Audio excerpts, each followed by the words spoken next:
नमस्कार दोस्तों, आप सभी का स्वागत है हमारे YouTube चैनल VCS अकेडमी पर। और आज की इस वीडियो में हम कक्षा 12 भौतिक विज्ञान फर्स्ट चैप्टर विद्युत आवेश एवं क्षेत्र से संबंधित सेकंड वीडियो लेकर आए हैं, जिसमें हम आवेशों के गुणधर्मों के बारे में यहाँ पर चर्चा करने वाले हैं, समझने वाले हैं। इससे पहले हमने पहले वीडियो में विद्युत आवेश से संबंधित बेसिक जानकारी प्राप्त की थी, जिसमें हमने देखा था कि विद्युत आवेश क्या होता है, इसकी उत्पत्ति कैसे होती है, आवेश कितनी प्रकार का होता है, आवेश के विभिन्न प्रकार के मात्रक देखें, विमाएं देखी। और आज के इस वीडियो में हम विद्युत आवेश के एक एक करके सभी गुणधर्म देखने वाले हैं, समझने वाले हैं। विद्यार्थियों, यदि आप हमारे YouTube चैनल पर नए हैं तो चैनल को सब्सक्राइब कर लीजिए, साथ में बेल आइकन भी दबा दीजिए ताकि आपको आगे की वीडियोस की नोटिफिकेशन मिलती रहे। अब मैं इस वीडियो को स्टार्ट करता हूं। आज का जो हमारा टॉपिक है वो है आवेशों का गुणधर्म, और उसमें हम सबसे पहले हम देखेंगे योज्यता गुणधर्म।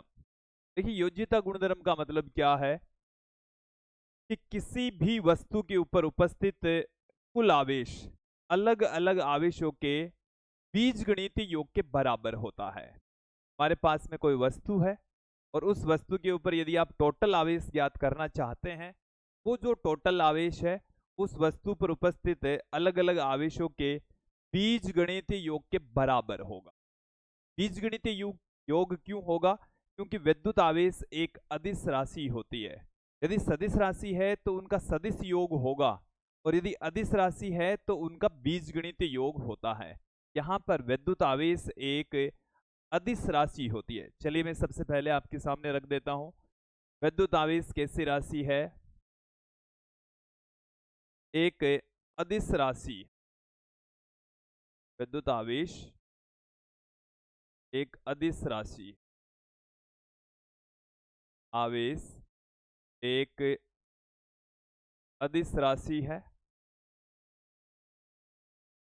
और अदिश राशि है तो उनका बीजगणितीय योग होगा। देखिए यहां पर योज्यता गुणधर्म का क्या अर्थ है? का अर्थ है कि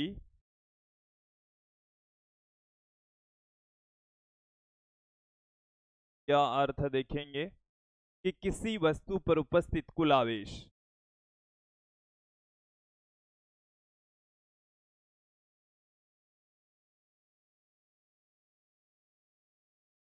वस्तु पर उपस्थित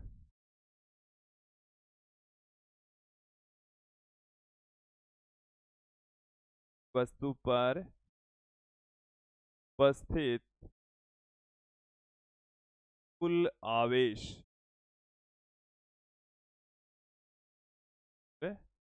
आवेश अलग अलग आवेशों के बीजगणितीय योग के बराबर होते। अलग अलग आवेशों के बीजगणितीय योग के बराबर हो।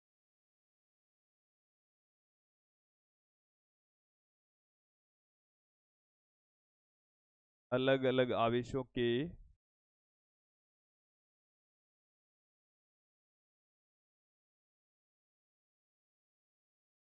बीजगणितीय योग के बराबर होता।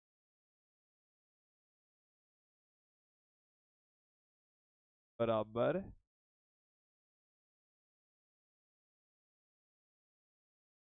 ठीक? अब देखेंगे आप कुछ एग्जाम्पल के जरिए हम समझ लेते हैं कि ये जैसे हमारे पास में कोई वस्तु है, और ये जैसे हमारे पास में कोई वस्तु है। ठीक है? और इस वस्तु के अंदर यहाँ पर जैसे कोई आवेश मौजूद है Q1, या आवेश है Q2, या आवेश है Q3, या आवेश है डॉट डॉट करके मैं कर देता हूँ Qn। तो इस वस्तु पर कुल आवेश देखेंगे। वस्तु पर कुल आवेश, वस्तु के ऊपर देखिए कुल आवेश कितना हो जाएगा। अलग अलग आवेशों का आप बीजगणितीय योग कर दीजिए। मैंने समेशन Q से लिख दिया है। तो यहाँ पर आवेश है Q1 plus Q2 plus Q3 और ऐसे ही इनका जोड़ होता जाएगा, 2n तक जोड़ होगा। क्लियर हो गया। थोड़ा सा और बेटर एग्जांपल लेते हैं हम। जैसे ये हमारे पास में कोई वस्तु है, इस वस्तु के ऊपर ये जैसे प्लस में 2 कूलाम, ये कोई आवेश है प्लस में 2 कूलाम, ये माइनस में 4 कूलाम, ये हमारे पास में यहाँ पर प्लस में 11 कूलाम, माइनस में 1 कूलाम, और ये हमारे पास में जैसे माइनस में 2 कूलाम है। तो इस वस्तु के ऊपर उपस्थित टोटल आवेश कितना होगा?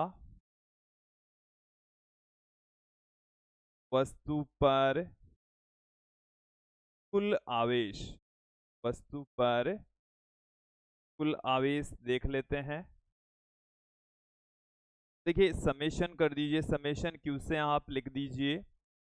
यहाँ पर हम धनात्मक आवेश को धन चिन्ह के साथ में रखेंगे, तो प्लस में 2 कूलाम, ये हमारे पास में है माइनस में 4 कूलाम, ये हमारे पास में प्लस में 11 कूलाम, प्लस में 11 कूलाम, और फिर ये माइनस में 1 कूलाम, और ये भी माइनस में 2 कूलाम। आप एक एक करके देख लीजिए। प्लस में 2 कूलाम की जगह हमने प्लस में 2 कूलाम लिख दिया, माइनस में 4 कूलाम, ये हमने यहाँ लिख दिया है प्लस में 11 कूलाम, ये माइनस में 1 कूलाम, ये माइनस में 2 कूलाम। अब आप इनका बीजगणितीय योग करेंगे तो देखिए प्लस में कितना हो गया, प्लस में 2, प्लस में 11, प्लस का तो हो गया 13 कूलाम, प्लस का हो गया 13 कूलाम, और माइनस का कितना हो गया, माइनस का 4, माइनस का 1, माइनस का, तो माइनस का 7 कूलाम, तो प्लस में 6 कूलाम आ जाएगा। प्लस का 6 कूलाम आवेश हमें यहाँ पर प्राप्त हो जाएगा। अब ऐसे ही एक और एग्जाम्पल की बात करते हैं, परमाणु के उदासीन होने की बात करते हैं। देखिए हम ये जानते हैं कि परमाणु उदासीन होता है उसके का रीजन देते हैं। ये जानते हैं कि जो परमाणु होता है, परमाणु के विद्युत उदासीन, विद्युत उदासीन, उदासीन। अब क्यों होता है इसकी यहाँ पर थोड़ी सी चर्चा कर लेते हैं।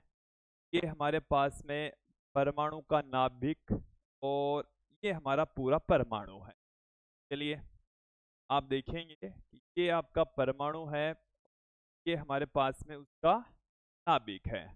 हम ये जानते हैं कि नाभिक के अंदर न्यूट्रॉन और प्रोटॉन नामक 2 कण पाए जाते हैं। प्रोटॉन भी होते हैं और न्यूट्रॉन भी इसके अंदर ही मौजूद होते हैं। और इस नाभिक के चारों ओर कक्षाओं के अंदर इलेक्ट्रॉन चक्कर लगाते रहते हैं, इलेक्ट्रॉन स्विंग पोजीशन में रहेंगे, ये हम जानते हैं। ओके, अब यदि यहाँ पर हम इस परमाणु पर कुल आवेश की बात करें, इसके अंदर धनावेश भी है, क्योंकि धनावेशों के रूप में यहाँ पर प्रोटॉन होते हैं, और ऋणावेश भी है कि ऋणावेश के रूप में यहाँ पर इलेक्ट्रॉन रहेंगे जो कि नाभिक के चारों ओर चक्कर लगाते हैं। मैं यहाँ पर बात करता हूँ परमाणु में, परमाणु पर धनावेश तो कितना है,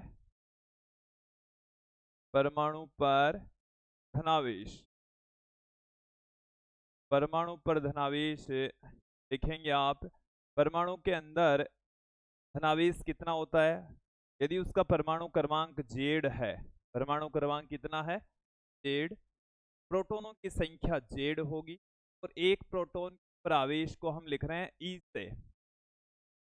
ये जो ई है का मान होता है 1.6 गुणा 10 की घात माइनस कूलाम, कि अभी थोड़ी देर बाद में भी हम चर्चा करेंगे। तो ये हमारे पास में आ चुका है प्लस में जेड ई, प्लस में जेड ई परमाणु पर धनावेश आ चुका है। ठीक है, अब मैं बात करता हूं यहाँ पर परमाणु पर ऋणावेश।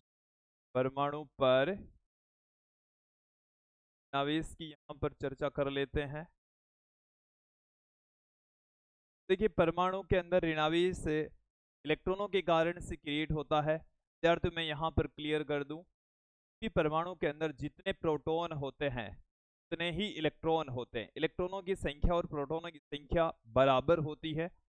तो यहाँ पर इलेक्ट्रॉनों की संख्या भी जेड होगी, लेकिन इलेक्ट्रॉनों पर जो आवेश होता है वो प्रोटॉनों पर उपस्थित आवेश का अपोजिट होता है, ऋणात्मक होता है।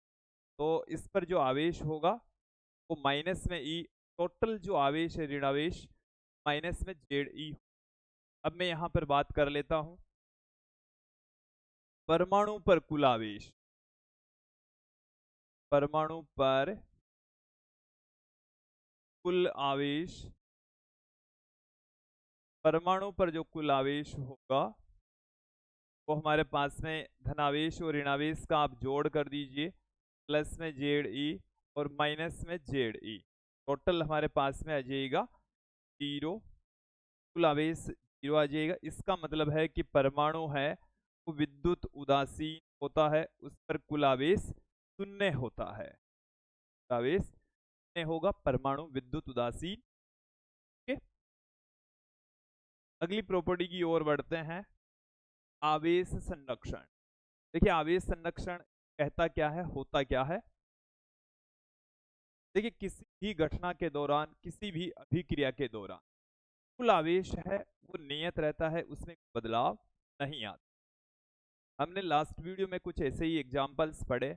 एक एग्जाम्पल हमने ये पढ़ा कि यदि आपके पास में कोई कांच की छड़ है तो उस कांच की छड़ को रेशम के कपड़े से रगड़ते हैं तो कुछ इलेक्ट्रॉन कांच की छड़ से बाहर निकलते हैं और रेशम के कपड़े पर स्थानांतरित हो जाते हैं। तो यहाँ पर कुछ इलेक्ट्रॉन इस वस्तु में से निकले, कांच की छड़ में से निकले और रेशम के कपड़े पर स्थानांतरित हो गए।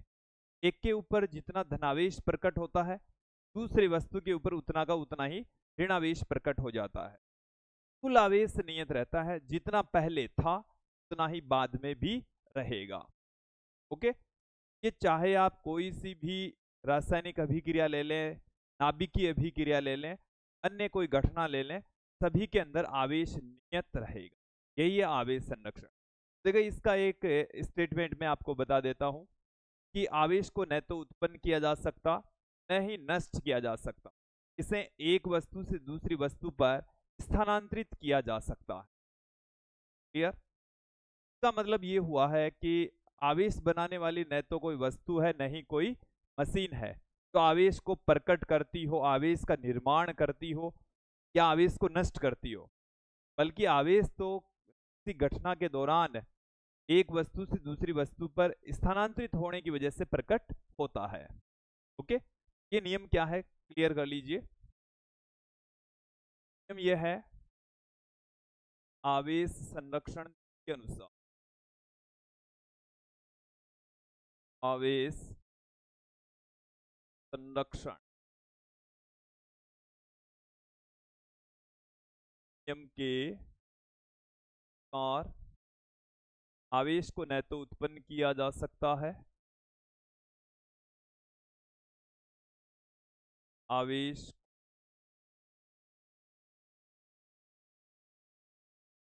न तो उत्पन्न किया जा सकता है, न तो उत्पन्न किया जा सकता है, नहीं नहीं नष्ट किया जा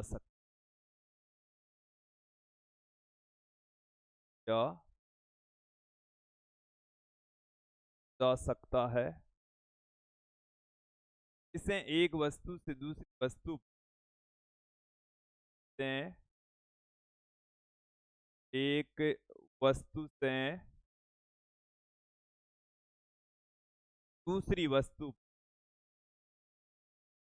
एक वस्तु से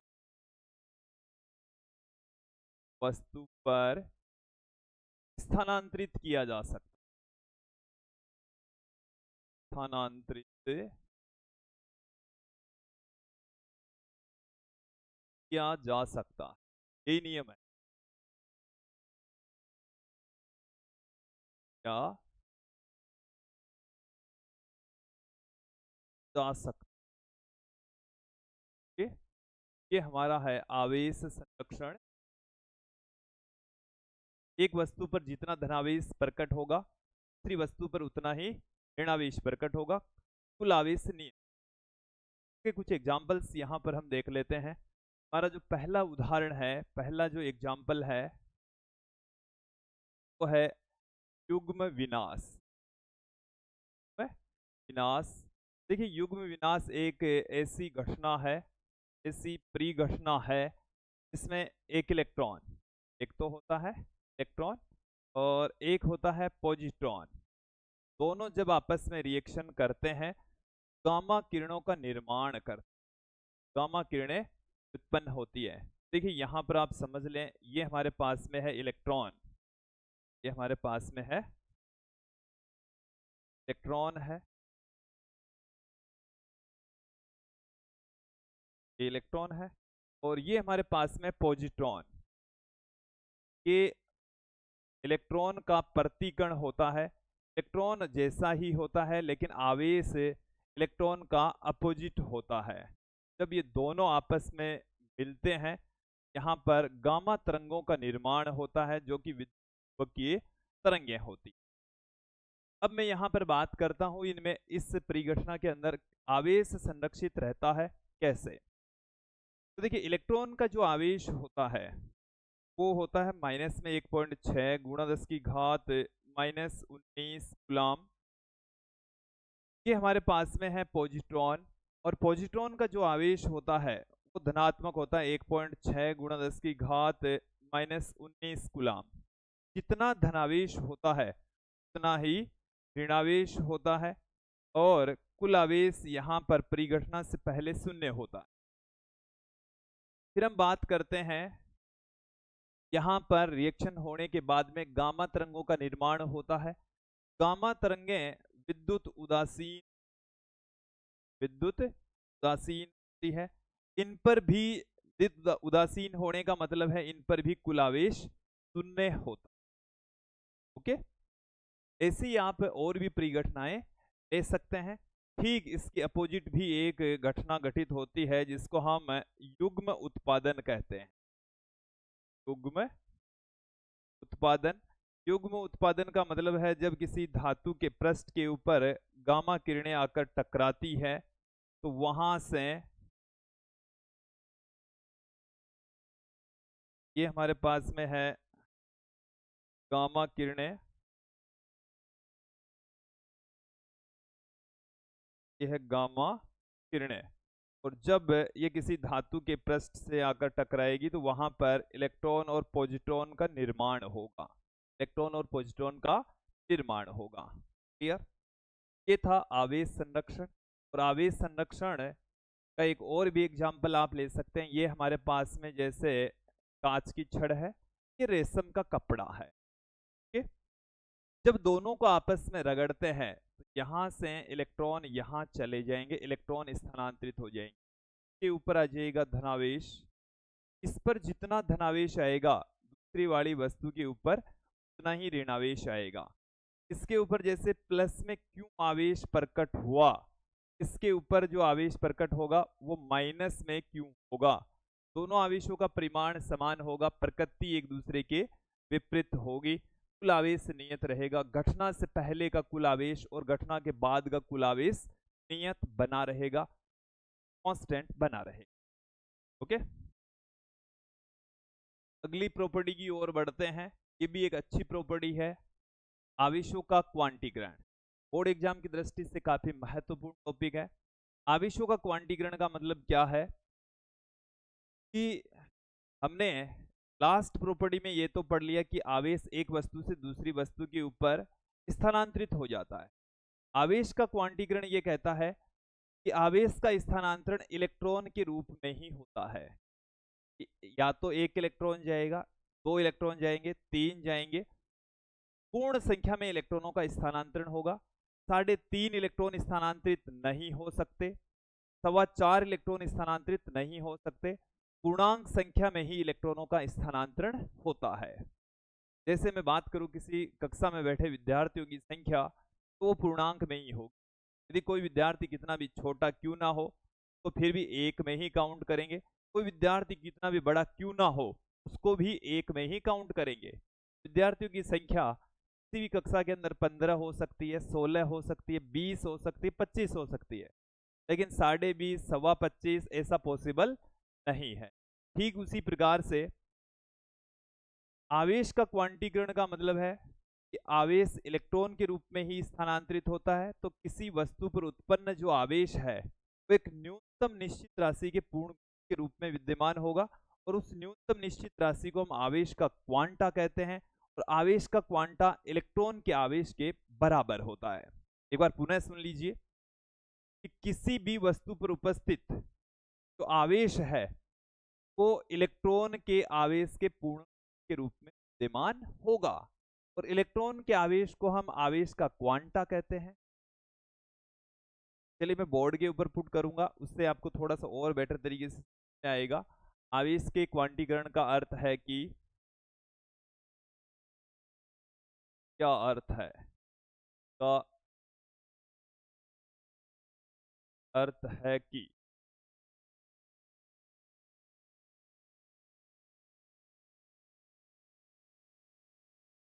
वस्तु पर उपस्थित कुल आवेश, वस्तु पर उपस्थित आवेश, आवेश एक न्यूनतम निश्चित राशि के पूर्ण गुणज के रूप में, एक न्यूनतम निश्चित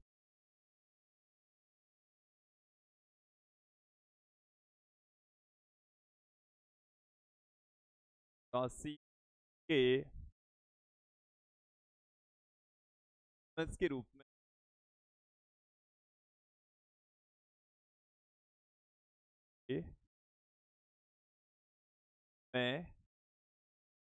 होता है।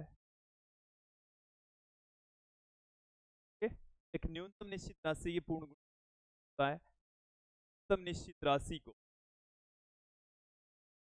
से सम राशि को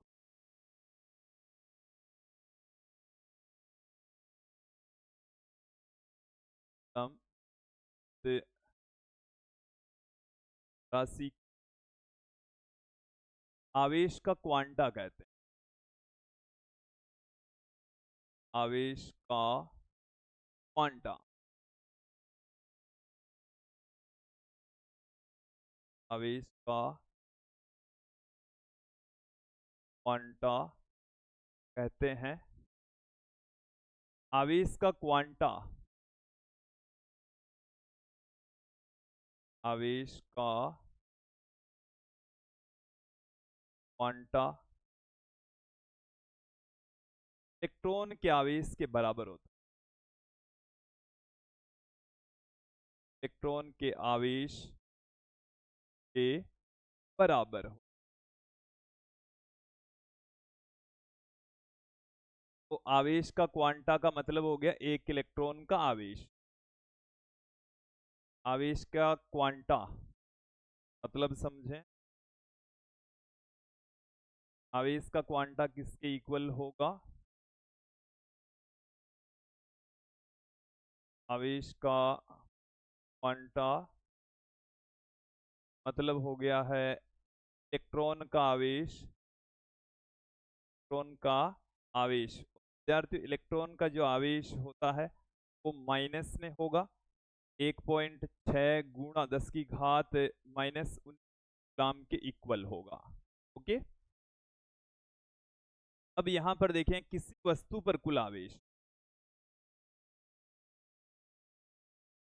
आपके पास में कोई भी वस्तु है, उस वस्तु के ऊपर कुल आवेश क्या होगा? वस्तु पर कुल आवेश, वस्तु पर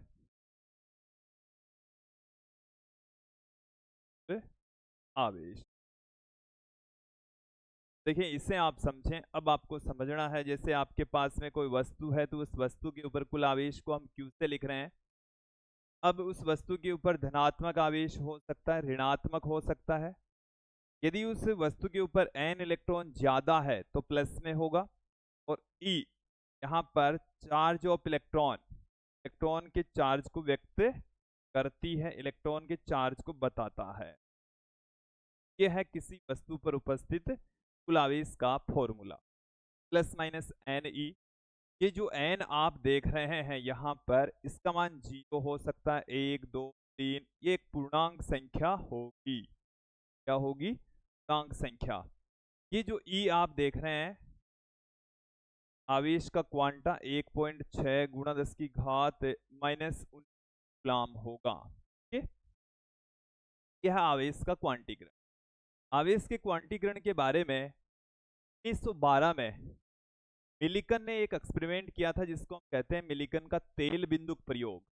तेल बिंदुक प्रयोग से हमें आवेश के क्वांटीकरण के बारे में जानकारी प्राप्त हुई। सर्वप्रथम वहां से नॉलेज प्राप्त हुआ। यहाँ पर आप देखेंगे आवेश के क्वांटीकरण के बारे में, या इसके बारे में, के बारे में तो 12 में बताया गया। मिलिकन के तेल बिंदुक, मिलिकन द्वारा तेल बिंदुक प्रयोग से बताया गया। तेल बिंदु प्रयोग से बताया। ठीक है? के भी कुछ एग्जाम्पल लेंगे ताकि हमें ये बेटर तरीके से समझ में आ सके। देखिए क्या है हमारा क्वेश्चन। कूलम आवेश में इलेक्ट्रॉन को आप एक बार देख लीजिए। एक कूलम आवेश में कितने इलेक्ट्रॉन? हमें आवेश की मात्रा दे रखी है, नंबर ऑफ इलेक्ट्रॉन्स यहाँ पर पूछा है। देखिए इस क्वेश्चन के अंदर हमें वैल्यू दे रखी है बराबर, हमें दे रखा है एक कूलम n बराबर इलेक्ट्रॉनों की संख्या, ये हमें पूछी है। इलेक्ट्रॉनों की संख्या हमें इस क्वेश्चन के अंदर पूछी गई है, इतनी है। देखिए अभी अभी हमने एक फॉर्मूला देखा, Q बराबर एन ई।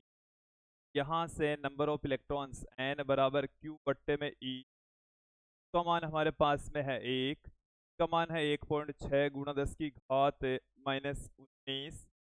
देखिए इसको हम किस तरीके से लिख सकते हैं, 10 बट्टे में 16, 10 की घात -19 बट्टे से ऊपर जाएगी तो प्लस में 19। इसे हम इस तरीके से भी लिख सकते हैं, 2 बट्टे में 16 गुणा 10 की घात 18। 100 के अंदर 16 का भाग लगाएंगे तो ये 6 बार में चला जाएगा, 96। तो पॉइंट लगा दिया, 40 हो जाएगा। 40 के अंदर 16 का भाग 2 बार में 32, 8 शेष रह गया, 80 में 5 बार में, 10 की घात 18 क्या आ जाएगा हमारे 6.25 टू 10 पावर 18 इलेक्ट्रॉन एक कूलम आवेश के अंदर होंगे। एक एग्जाम्पल अभी आगे देखेंगे, इससे पहले हम और भी प्रॉपर्टीज यहाँ पर देख लेते हैं। आवेशों की निश्चरता। देखिए आवेशों की निश्चरता का मतलब क्या है, स्थिर अवस्था में आवेश और गतिशील अवस्था में आवेश का मान सेम रहता है। इतना मान स्थिर अवस्था में रहेगा, गतिशील अवस्था में भी आवेश की वैल्यू उतनी ही रहेगी, आवेश के मान में कोई बदलाव नहीं आएगा। हालांकि बहुत सारी राशियां बदल जाती है, जैसे गतिशील पिंड का द्रव्यमान बदल जाता है, की लंबाई बदल जाती है, समय बदल जाता है, विद्युत क्षेत्र, चुंबकीय क्षेत्र, ऐसी राशियों में परिवर्तन हो जाता है। लेकिन आवेश के मान में कोई बदलाव नहीं होता। जितना स्थिर अवस्था में मान होता है उतना ही गतिशील अवस्था में होता है, इसी को हम आवेश की निश्चरता कहते हैं। इसका अर्थ क्या है, स्थिर अवस्था और गतिशील अवस्था में आवेश का मान सेम रहता है। इसका अर्थ क्या है देखें,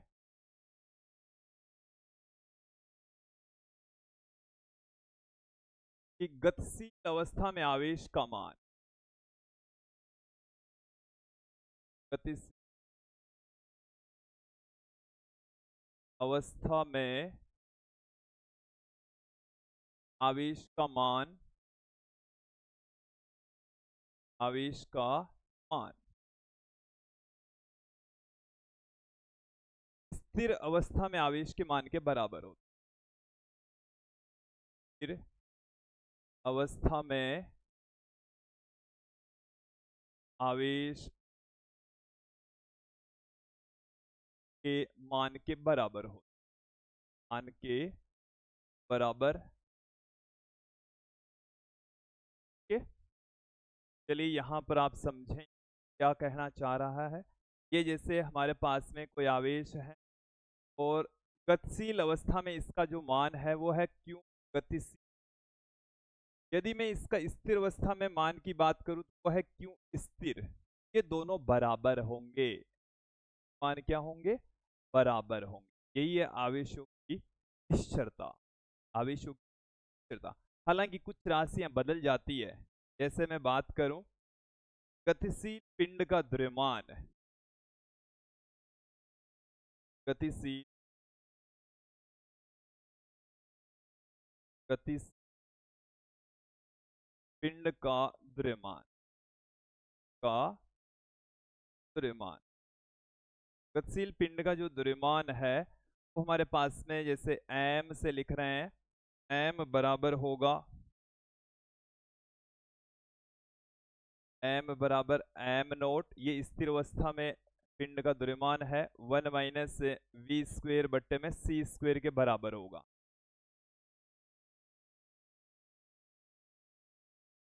यहां पर आप देखें m0 क्या है, स्थिर अवस्था में द्रव्यमान, स्थिर द्रव्यमान इसको कह सकते हैं, इस ग्राम द्रव्यमान भी कहा जाता है। स्थिर अवस्था में किसी पिंड का जो द्रव्यमान है वो इतना होगा। p यहां पर पिंड का वेग, p प्रकाश का वेग होता है, पिंड का वेग है प्रकाश का वेग। ये सारी राशियां यदि आपको पता हो तो आप समझ जाएंगे कि जब पिंड गति करता है, v वेग से गति करता है, ये पूरी की पूरी राशि चेंज होती है, द्रव्यमान बदल जाता है। ये अल्बर्ट आइंस्टीन की विशिष्ट आपेक्षिकता वाली जो थ्योरी है उससे हमें ये रिजल्ट्स प्राप्त होते हैं। स्थिर अवस्था में और गतिशील अवस्था में आवेश का मान सेम रहता है। यही है आवेशों की निश्चरता। आगे बढ़ते हैं। अगली जो हमारी प्रॉपर्टी है वो है कि आवेश द्रव्यमान से संबद्ध रहता है। इसका मतलब है कि आवेश से द्रव्यमान जुड़ा रहेगा। जब दो वस्तुओं को हम आपस में रगड़ रहे हैं तो एक वस्तु से इलेक्ट्रॉन दूसरी वस्तु पर स्थानांतरित होते हैं, इसका मतलब आवेश स्थानांतरित होता है। जहां पर भी आवेश का स्थानांतरण होगा वहां पर द्रव्यमान का भी स्थानांतरण होगा। हम ये जानते हैं कि आवेश का स्थानांतरण इलेक्ट्रॉन के द्वारा होता है और इलेक्ट्रॉन का खुद का भी द्रव्यमान होता है। तो जब भी आवेश का स्थानांतरण होगा द्रव्यमान का भी स्थानांतरण होगा। क्या जानते हैं हम, देखिए हम जानते हैं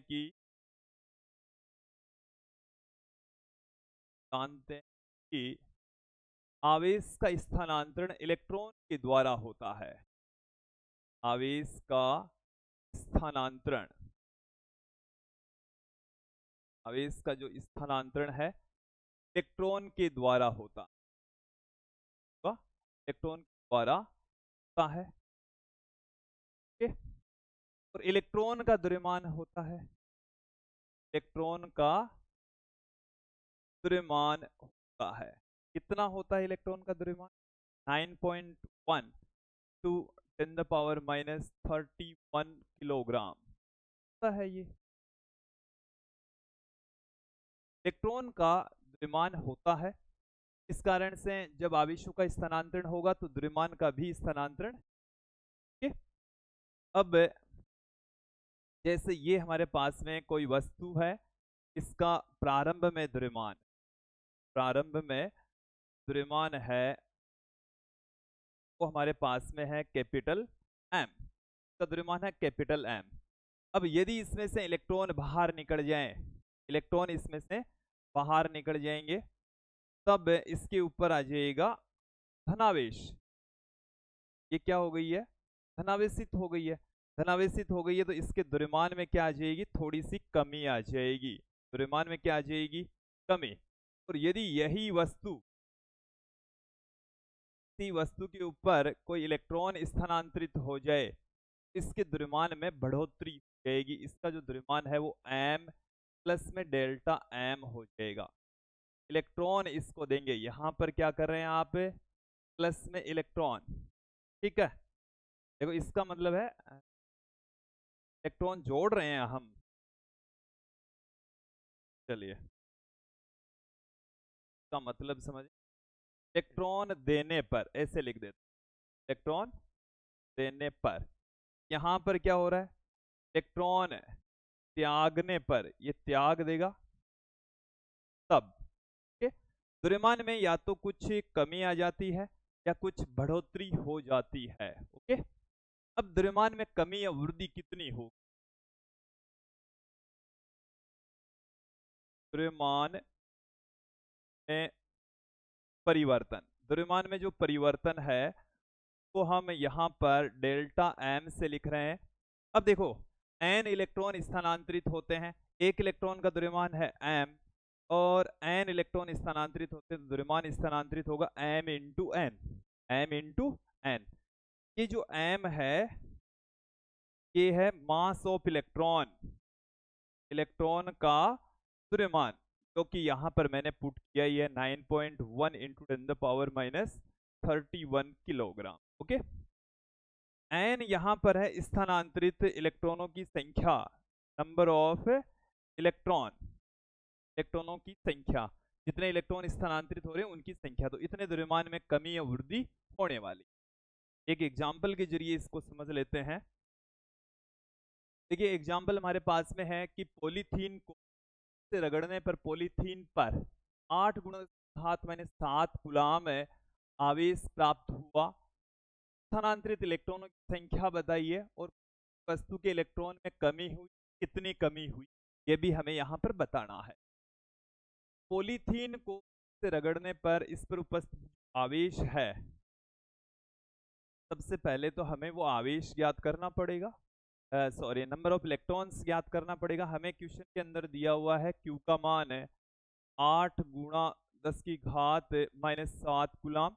नंबर ऑफ इलेक्ट्रॉन्स यहाँ पर निकालने हैं जो कि क्यू बट्टे में के बराबर होगा। क्यू का मान 8 गुणा 10⁻⁻7, ई का जो मान है इलेक्ट्रॉन का आवेश 1.6 गुणा 10⁻⁻, तो यहां से देखिए हमारे पास में क्या आ जाएगा, पॉइंट हटाऊंगा तो एक जीरो पर लगा देंगे, बट्टे में 16 ना 10⁻⁻19 पर जाएगी बट्टे से तो प्लस में हो जाएगा, तो प्लस में ये 12 रह जाए।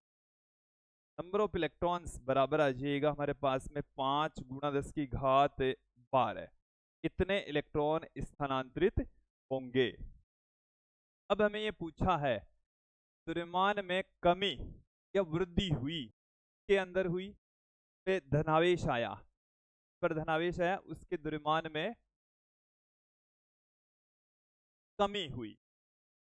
पॉलीथीन पर आवेश धनावेश पाया गया, पॉलीथीन के द्रव्यमान में कमी, के द्रव्यमान में कमी हुई, पॉलीथीन के द्रव्यमान में, पॉलीथीन के द्रव्यमान में कमी हुई, मान में कमी।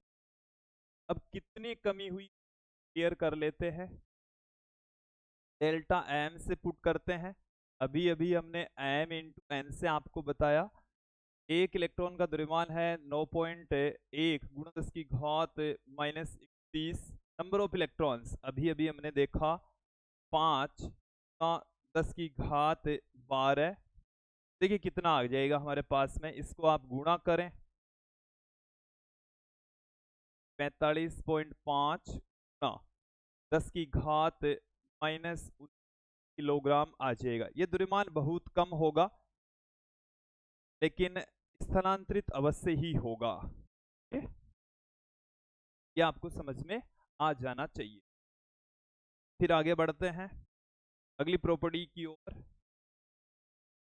अब देखिए क्या है कि सजातीय आवेशों के बीच में प्रतिकर्षण होगा और विजातीय आवेशों के बीच में आकर्षण। सजातीय, जातीय का मतलब है समान आवेशों की क्या होना है, जातीय आवेशों में प्रतिकर्षण, आवेशों में प्रतिकर्षण, प्रतिकर्षण। विजातीय, जातीय आवेशों में आकर्षण बल पाया जाएगा, आवेशों में आकर्षण बल पाया जाएगा। ठीक है, आप यहां पर देखें जातीय आवेश कौन कौन से हो सकते हैं, जैसे एक धनावेश है, दूसरा भी धनावेश है, इन दोनों के बीच में प्रतिकर्षण होगा। एक ऋणावेश है, दूसरा ऋणावेश है, तो इनके बीच में प्रतिकर्षण बल काम करेगा। इन दोनों के बीच में प्रतिकर्षण, इन दोनों के बीच में भी प्रतिकर्षण। लेकिन यदि एक आवेश धनावेश है, दूसरा वाला आवेश ऋणावेश है, तो इन दोनों के बीच में आकर्षण बल काम करेगा, ये दोनों एक दूसरे को अट्रैक्ट करेंगे। मैं यहां पर ले लेता हूं, ये हमारे पास में है कांच की छड़ और ये हमारे पास में है फिर से कांच की छड़। दोनों को हम एक दृढ़ आधार से इस तरीके से बांध देवे, ऐसे धागे से यदि बांध देवे, तो आप भी देख पा रहे होंगे कि एक दूसरे को प्रतिकर्षित करती है। कांच की छड़ है, ये इधर जा रही है, ये भी इधर जा रही है। लेकिन यदि एक धनावेशित कांच की छड़ हो और दूसरी एम्बर या एबोनाइट की छड़ हो, इनके बीच में इस तरीके से आकर्षण बल होगा। ये वाली जो छड़ है वो कांच की धनावेशित है, दूसरी वाली ऋणावेशित एबोनाइट की छड़ है, तो इनके आकर्षण आप चित्र से भी समझ सकते हैं, देख सकते हैं। अगली प्रॉपर्टी की ओर बढ़ते हैं। देखो अगली जो प्रॉपर्टी हमारी है, स्थिर आवेश है वो विद्युत क्षेत्र उत्पन्न करता है। गतिशील आवेश, एक समान वेग से गतिमान जो आवेश है वो विद्युत क्षेत्र के साथ में चुंबकीय क्षेत्र उत्पन्न करता है। देखें आप आवेश की स्थिति देखें, स्थिर आवेश हो सकता है जो कि विद्युत क्षेत्र उत्पन्न करेगा, उसको ई से लिख रहे हैं। गतिशील आवेश, गतिशील आवेश है वो विद्युत क्षेत्र के साथ में चुंबकीय क्षेत्र भी उत्पन्न करेगा। विद्युत क्षेत्र को हम ई से, चुंबकीय क्षेत्र को बी से। और यदि आवेश त्वरित गति कर रहा है, त्वरित गति करता है, तो वो विद्युत क्षेत्र के साथ में चुंबकीय क्षेत्र और विद्युत चुंबकीय तरंगे, विद्युत चुंबकीय तरंगे भी उत्पन्न करेगा। ओके, ये थी कुछ प्रॉपर्टी। इन प्रॉपर्टी के बारे में हम इस चैप्टर के आगे वाले पार्ट में स्थिर आवेश से उत्पन्न विद्युत चर्चा करेंगे। चौथे, पांचवें, छठे चैप्टर के अंदर हम चुंबकीय क्षेत्र की चर्चा करेंगे और आठवीं चैप्टर के अंदर विद्युत चर्चा कर लेंगे। प्रॉपर्टी को आगे के चैप्टर्स में हम पढ़ने वाले ही हैं। तो विद्यार्थियों, ये था आज का हमारा वीडियो जिसमें हमने विद्युत आवेशों के गुणधर्मों के बारे में चर्चा की और मुझे उम्मीद है आप लोगों को ये अच्छे से समझ में आया होगा। नेक्स्ट वीडियो में हम कूलाम का नियम पढ़ने वाले हैं। आप हमारे साथ में यूट्यूब बने रहिए। आज के लिए इतना ही, धन्यवाद दोस्तों।